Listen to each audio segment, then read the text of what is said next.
Hello. It's been a long time since I've done one of these, but I've got some new cards and I thought I would do an unboxing of them.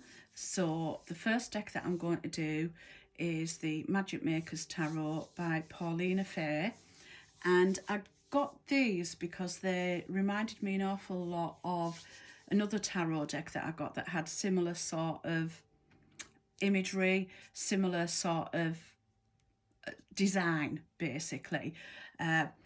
So on with the opening, I have actually opened these previously and had a little look myself. They come, you can see, two-piece box, so sort of standard traditional boxing, decent quality box.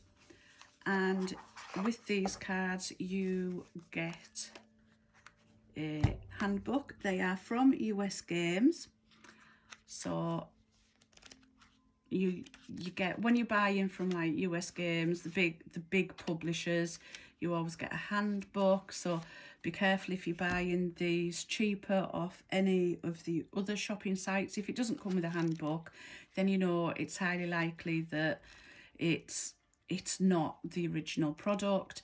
So yeah, bog standard handbook. It has in it the introduction, the cards, and about the creator.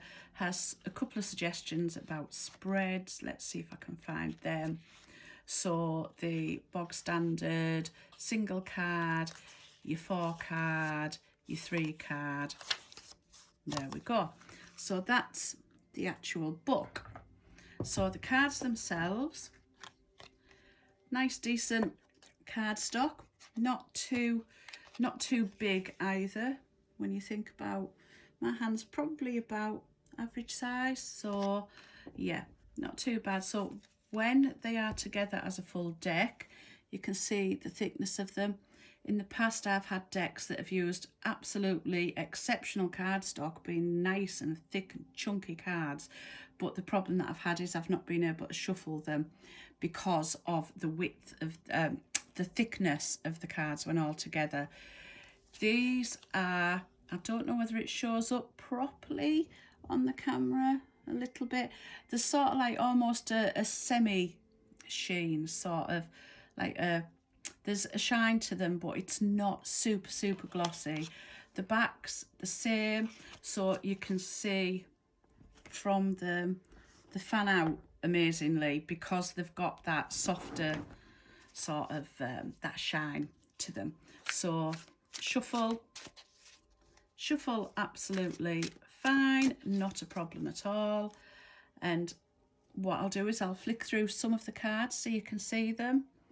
So we've got High Priestess.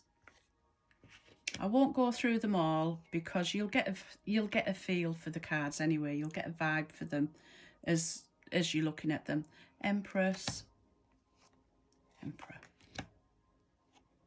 Mentor.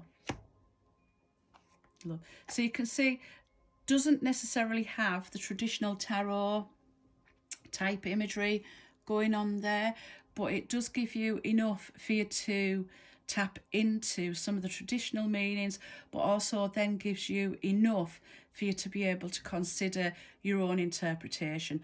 I'm very much one for interpretive reading, so or intuitive reading, so looking at the cards and seeing what pops out at you, seeing what jumps at you. So normally in the Chariot we would have the 2 cats, but they'd be pulling a chariot.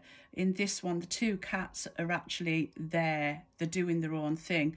So that might be, for example, if I was reading that card in a spread, I might consider it to be, you've got the power of the chariot, you've got the direction of the chariot, you can choose which way to go, but don't ever forget to tap into your intuition, do your own thing. So there's loads of different ways that you can read into them. So strength, again, traditionally would be a lion, but this one we've got what appears to be a dragon, and it's that knowing, nurturing that strength. So you can see from them all, so the hermit traditionally has a lantern. This hermit has what looks like a fireball or a sun or a moon or a star or something in there. I can't tell you exactly because I haven't read the book yet. I'm just basically going through what I feel, what I'm picking up from the cards. But as you can see, they are absolutely gorgeous, gorgeous cards. The illustrations are amazing, and there's so many things that you can pull up. So like Seven of Pentacles there, you've got what appears to be two little owls at the bottom, and just gorgeous, gorgeous cards. A little sneaky love heart in there as well. So yeah, lots and lots to consider, lots and lots to think about when you're reading these cards. I love the energy that comes off, and the energy is really, really nice. But like I say, we've got the Knight, we've got Death. So absolutely lovely cards.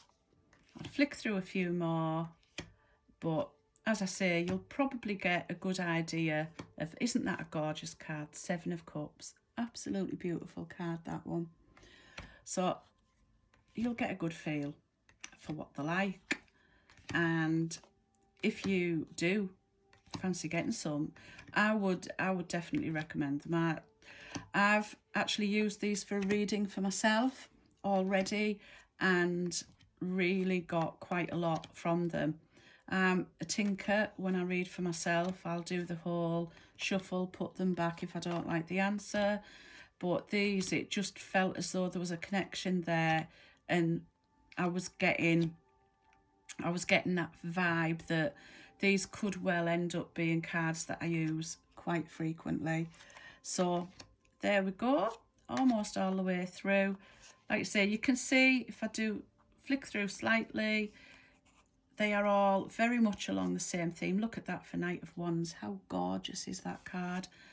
So yeah, I would definitely, if I was looking at cards, I would definitely consider getting these. I love the fact that they are tarot and they are based in tarot, but I also like the way that you get that feel that you could drift off the path a little bit and you could do your own intuitive stuff with it. So that deck of cards was the Magicmakers Tarot by Paulina, published by US Games. So thank you very much for watching.